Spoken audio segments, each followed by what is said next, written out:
আরজি কর নিয়ে আপনাদের কাছে মারাত্মক তথ্য নিয়ে এসেছি। মানে এবার আরজি কর নিয়ে খোদ বর্তমান মুখ্যমন্ত্রী শুভেন্দু অধিকারী এবার বড় হুঙ্কার দিয়েছেন। মানে সমস্ত খুনিদেরকে নিয়ে মারাত্মক হুঙ্কার দিয়েছেন শুভেন্দু অধিকারী। কি বললেন চলুন আপনাদেরকে ডিটেলসে বলবো। শুভেন্দু অধিকারীর কথা শুনে রত্না দেবনাথ মানে তিলোত্তমার মা রীতিমতো হাউমাউ করে কান্না করতে লাগলেন। আপনাদেরকে ডিটেলসে বলছি, কথাগুলো একটু মনোযোগ দিয়ে শুনবেন।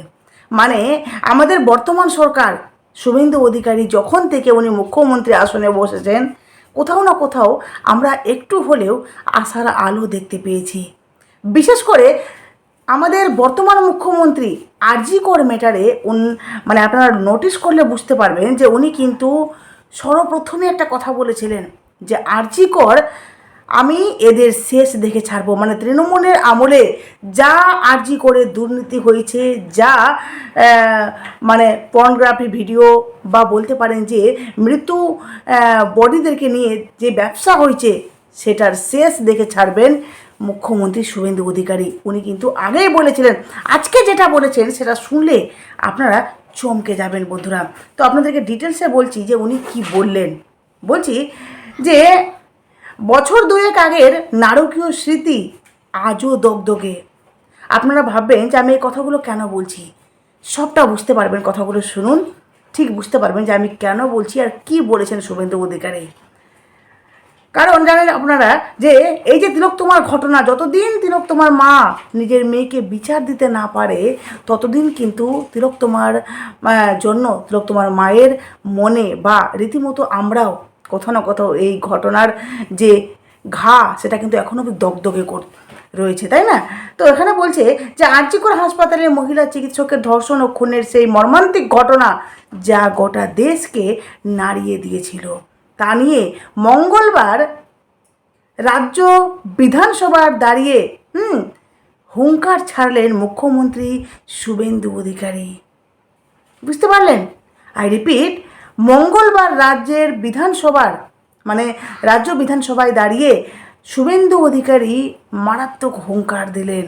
উনি বললেন, দুর্নীতি, অপশাসন এবং নারী নির্যাতনের বিরুদ্ধে নতুন সরকারের জিরো টলারেন্স নীতি স্পষ্ট করে তিনি জানিয়ে দিলেন। বুঝতে পারছেন? বলছেন যে নারী নির্যাতনের বিরুদ্ধে, এই যে নারীদের প্রতি যে অশ্লীল ব্যবহার বা নারীদেরকে নিয়ে যে রীতিমতো টন টিটকারি বা কোথাও না কোথাও আপনারা লক্ষ্য করেছেন যে ভিড় ভাট্টায় দেখবেন মেয়েদের গোপন জায়গায় কিছু কিছু ছেলে যারা মানে ছুচকা টাইপের, দেখবেন যে তারা প্রাইভেট মেয়েদের প্রাইভেট পার্টসে বা প্রাইভেট জায়গায় বা প্রাইভেট এরিয়ায় তারা কিন্তু হাত দিতে চায়। এই সমস্ত কিছুর বিরুদ্ধে যখনই মানে কমপ্লেন জমা হবে, এর বিরুদ্ধে মারাত্মক অ্যাকশন নেবেন বর্তমান মুখ্যমন্ত্রী। উনি বললেন জিরো টলারেন্স নীতি স্পষ্ট করে দিলেন, যেখানে উনি জানিয়ে দিলেন আরজি কর কাণ্ডের বিচার হবেই হবে। বুঝতে পারছেন? উনি পরিষ্কার বলেছেন আরজি কর কাণ্ডের বিচার হবেই হবে এবং অপরাধের সমস্ত হিসাব কড়াই গণ্ডায় নেওয়া হবে। আশা করি আপনারা যারা তিলোত্তমার বিচার চাইছেন বা অপেক্ষায় রয়েছেন, তারা হয়তো সকলে খুব খুশি হবেন, কারণ আমাদের বর্তমান মুখ্যমন্ত্রী এই ধরনের হুঙ্কার দিয়েছেন।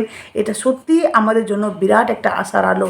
কারণ আগের যে মুখ্যমন্ত্রী ছিলেন স্বয়ং মমতা বন্দ্যোপাধ্যায়, স্বয়ং একজন মহিলা হয়ে একজন মহিলাকে বিচার দিতে পারেননি। এটা যে কতটা দুঃখের। এমনকি মমতা ব্যানার্জির মুখে কখনো শুনেনি যে বিচার আমি দেবই, এই কথাটা মমতা ব্যানার্জি কখনোই বলেনি। বরঞ্চ মমতা ব্যানার্জি বলেছিলেন, মনে পড়ছে, অনেক তো হলো প্রতিবাদ, এবার উৎসবে ফিরুন, বলেছিলেন না মমতা ব্যানার্জি? সত্যি কি করে পারেন বলুন তো? যাই হোক, কিন্তু বর্তমান মুখ্যমন্ত্রী মারাত্মক কথাগুলো বলেছেন যে সমস্ত হিসাব কড়ায় গণ্ডায় নেওয়া হবে। এদিন মুখ্যমন্ত্রীর মুখে মেয়ের নাম এবং বিচারের আশ্বাস শুনে গ্যালারিতে বসে কান্নায় ভেঙে পড়লেন নির্যাতিতার মা তথা বিজেপি বিধায়ক রত্না দেবনাথ। উনি রীতিমতো থমকে গেছেন, রীতিমতো হাউমাউ করে তিলোত্তমার মা কাঁদতে শুরু করেছেন। কারণ কোথাও না কোথাও আমাদের জন্য বা তিলোত্তমার মায়ের জন্য এটা একটা বিশাল বড় পাওয়া। তাই না? যে রাজ্যের যিনি মন্ত্রী, যাকে রাজ্যের দায়িত্ব দেওয়া হয়েছে, সেই মানুষটি যদি নিজের মুখে বলে যে না আমি বিচার দেব, এর কড়ায় গণ্ডায় হিসাব হবে, সত্যি এটা কোথাও না কোথাও আমাদের হৃদয়ে গিয়ে টাচ করছে এই কথাগুলো, তাই না? তো রত্না দেবনাথ উনি তো মা হলেন, উনি রীতিমতো হাউমাউ করে কান্না করতে লাগলেন।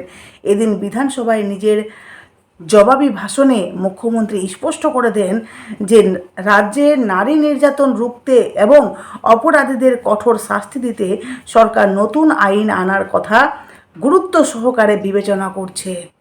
তিনি বলেন, নারীদের ওপর হওয়া সমস্ত অত্যাচারের দ্রুত ও নিরপেক্ষ বিচারের স্বার্থে আমরা ইতিমধ্যে দুটি বিশেষ কমিশন গঠন করেছি, যা রাজ্য ক্যাবিনেটের অনুমোদনও পেয়েছে। বুঝতে পারছেন?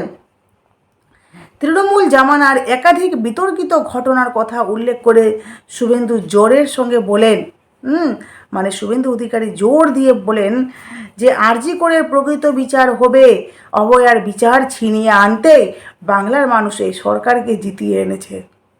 বিশ্বাস করুন এই কথাগুলো মানে আমি বলছি আপনাদেরকে শোনাচ্ছি, কিন্তু বিশেষ করুন আমার গা যেন কেমন যেন লোমগুলো খাড়া হয়ে যাচ্ছে। যে সত্যি আমরা কোথাও না কোথাও আমরা এই নতুন সরকারকে আনার পিছনে একটা মতলব আমাদের মধ্যে ছিল, যে মতলবটা হলো যে তিলক তোমার সাথে অন্যায় হয়েছে, খুবই অন্যায় হয়েছে। একটা মেয়েকে তার কাজের জায়গায় নৃশংসভাবে তার সাথে অমানবিক অত্যাচার করা হয়েছে।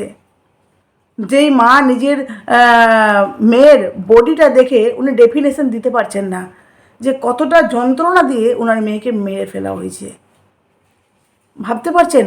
আর সেই মা যখন এই যে উনি যে বিধায়ক হয়েছেন আজকে, উনি যে রাজনীতিতে এসেছেন, উনি কিন্তু শখে আসেনি, উনি রীতিমতো ক্ষমতাটাকে জাস্ট মানুষের ভালোবাসায় একটা ক্ষমতায় আসতে চেয়েছেন, যাতে আমি আমার মেয়েটাকে বিচার দেওয়ার জন্য আমার কথাগুলো যাতে শোনে।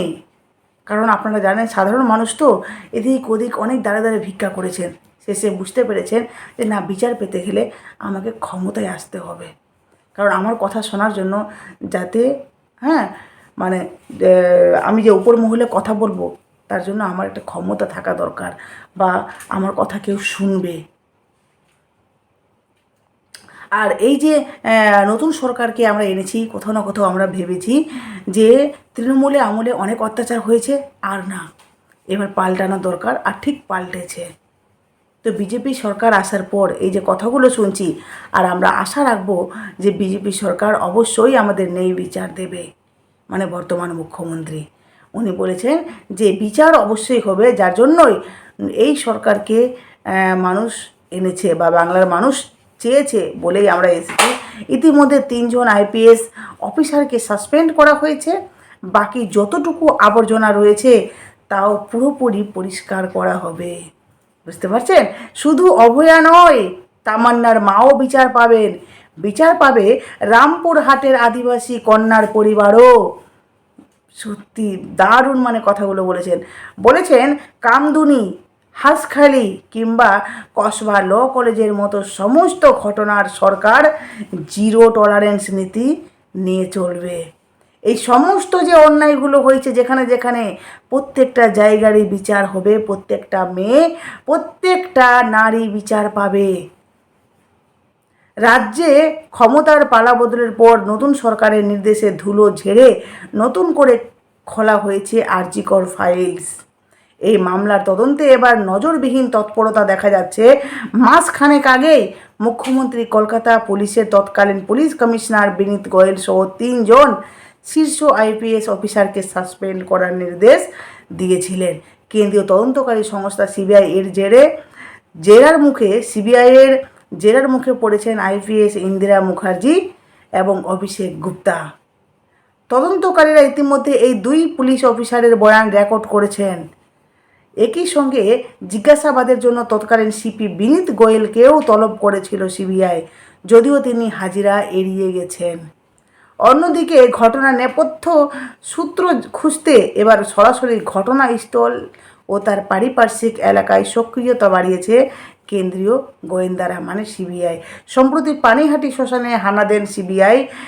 এর বিশেষ তদন্তকারী দলের 4 জন সদস্য আরজি কর কাণ্ডের দিন ঠিক কী ঘটেছিল তা খতিয়ে দেখতে ওনারা পানিহাটির প্রাক্তন তৃণমূল বিধায়ক নির্মল ঘোষ এবং তৃণমূল পরিচালিত পানিহাটির পুরসভার চেয়ারম্যান সোমনাথ দেকে ম্যারাথন জিজ্ঞাসাবাদ করেছেন সিবিআইয়ের আধিকারিকরা।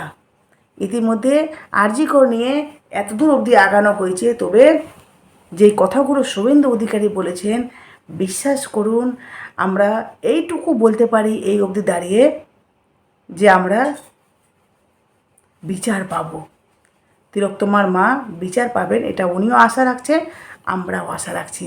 আর দেখুন, শুধু আরজি কর নিয়ে নয়, মুখ্যমন্ত্রী শুভেন্দু অধিকারী মমতারও কফিন খুলবেন, মানে মমতার জামানার যে দুর্নীতি উনি এক একটা করে পর্দা ফাঁস করছেন। উনি বলেছেন, বাংলায় বিজেপি সরকার গঠনের পর আজ মঙ্গলবার বিধানসভায় ঐতিহাসিক মুহূর্তের সাক্ষী হতে চলেছে রাজ্য রাজনীতি।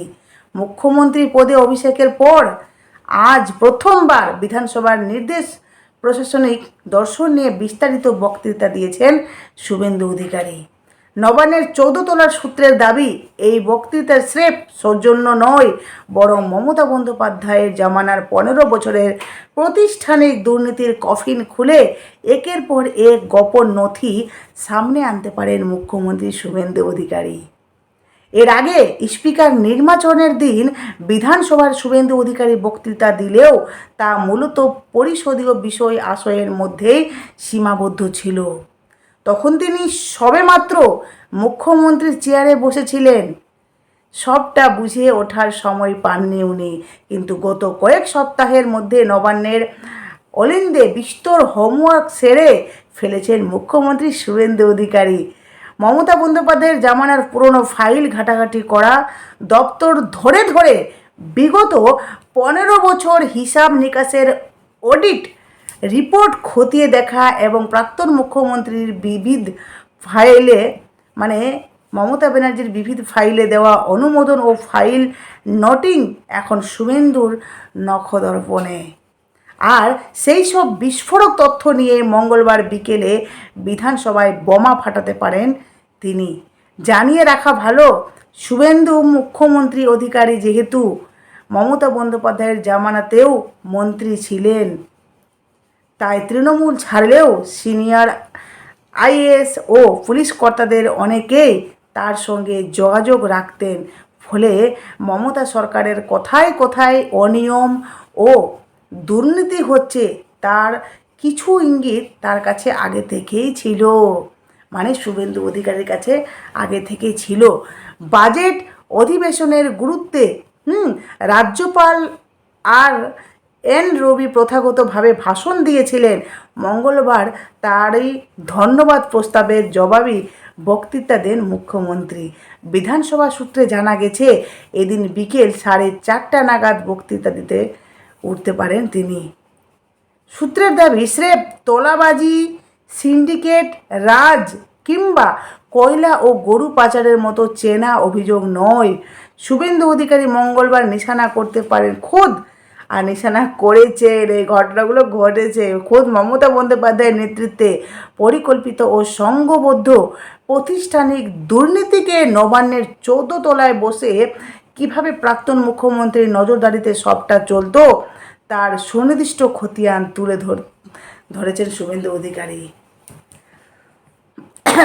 আমরা তো জানি যে মমতা ব্যানার্জি, যিনি পুলিশ মন্ত্রী, যিনি স্বাস্থ্যমন্ত্রী, যিনি রাজ্যমন্ত্রী, আর তিনি জানবেন না যে তার রাজ্যে তার হসপিটালগুলোতে, সরকারি হসপিটালগুলোতে কি কি দুর্নীতি হচ্ছে উনি জানবেন না, এটা বিশ্বাস করা যায়?